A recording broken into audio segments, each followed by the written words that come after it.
Dans ce livre que nous allons lire, dans le livre de Matthieu, chapitre 23, verset 7, Jésus utilise en fait l'expression tombeau blanchi pour parler des Juifs et des pharisiens, pour dénoncer en fait l'hypocrisie des Juifs et des pharisiens. Gloire à Dieu. Mais pourquoi est-ce que Jésus a parlé de cela? Il y avait, nous allons voir le contexte dans lequel Jésus a parlé de cela.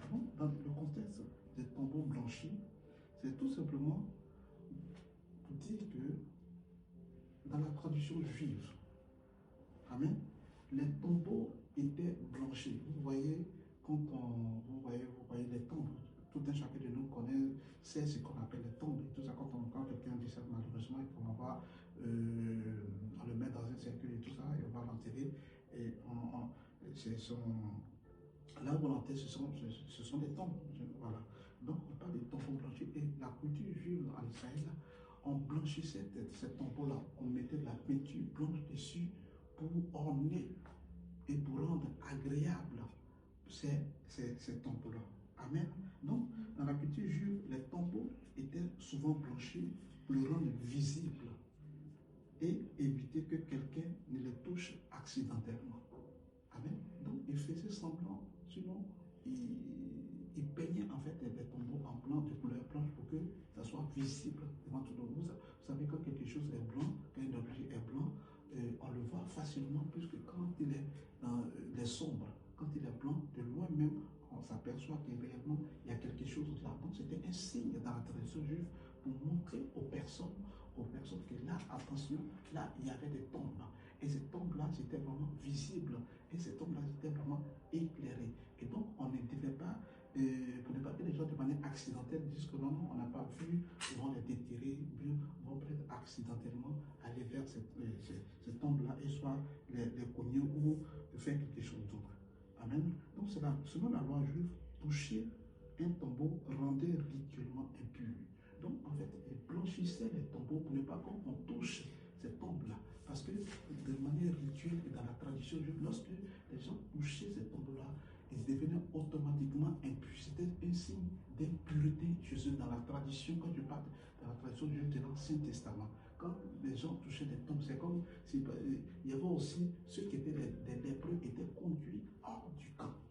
Amen. Lorsque dans le village il y avait un lépreux, les lépreux là, on les prenait et on les mettait hors du camp jusqu'à ce que ces lépreux-là guérissent et on les ramenait dans le village. Parce que avoir la lèpre, c'était considéré comme un signe d'impureté.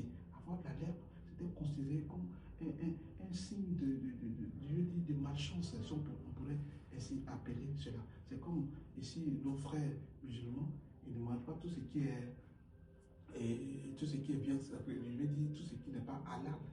Après, amen. Il faille que la viande soit la viande de la boucherie égorgée, tout ça. Bon, voilà, selon leur rituel. Donc, toute personne qui mange de la viande qui n'est pas chose tuée selon les règles d'abattement, c'était considéré comme impur. C'est pour ça qu'il parle de viande halal, des viandes qui sont vraiment abattues selon leur tradition et selon les choses. Donc, c'était ainsi. Dans la tradition juive, ils blanchissaient les tombeaux pour ne pas que les personnes touchent accidentellement les tombeaux et de ce fait soient impudents. Toucher de manière accidentelle les tombeaux dans la tradition ancienne juive, c'était considéré comme un signe d'impureté. Voilà. Donc bien que les tombeaux paraissent propres et beaux, donc, ils ont bien qu'on maquille les tombeaux, on les rend blancs, on nettoie et tout ça, mais à l'intérieur se trouvait toutes sortes d'impuretés. Gloire à Dieu. À l'intérieur se trouvait tout ce qui est mauvais. Vous savez, dans les tombes, gloire à Dieu, il y a abrite le reste de tout ce qui est ossement, de tout ce qui est ossement, tout ce qu'on peut connaître quand on ouvre le truc, on va voir, il y a des restes humains, il y a tout ce qui est. Et ça ne paraît pas vraiment beau, ça paraît vraiment impur. Mais à l'extérieur, on voit que c'est beau et tout ça, mais à l'intérieur, c'est pourri, c'est gâté. À l'intérieur, il n'y a que des ossements, il n'y a que des trucs qui reflètent la mort, il n'y a que des trucs qui reflètent les ténèbres, etc. C'est comme le mal.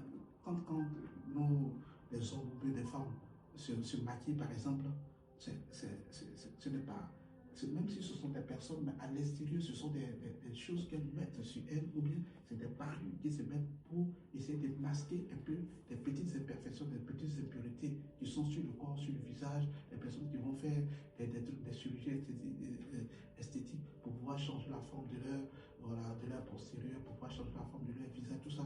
Donc, ils recherchent en véritable, c'est un maquillage, un habillage. Mais d'autres personnes, quand elles se démaquillent, bien qu'elles enlèvent tous ces accessoires-là, elles deviennent naturelles et on a comme l'impression qu'on a affaire à deux personnalités. C'est comme la dernière fois où la jeune dame, quelqu'un rendait le témoignage d'une jeune dame qui dit que lorsque, à tout moment, elle avait des rendez-vous, elle mettait des filtres en fait sur Internet en vue de séduire les hommes et tout ça, en vue de pouvoir avoir quelqu'un avec qui elle va rester. Donc, quand les gens la voyaient sur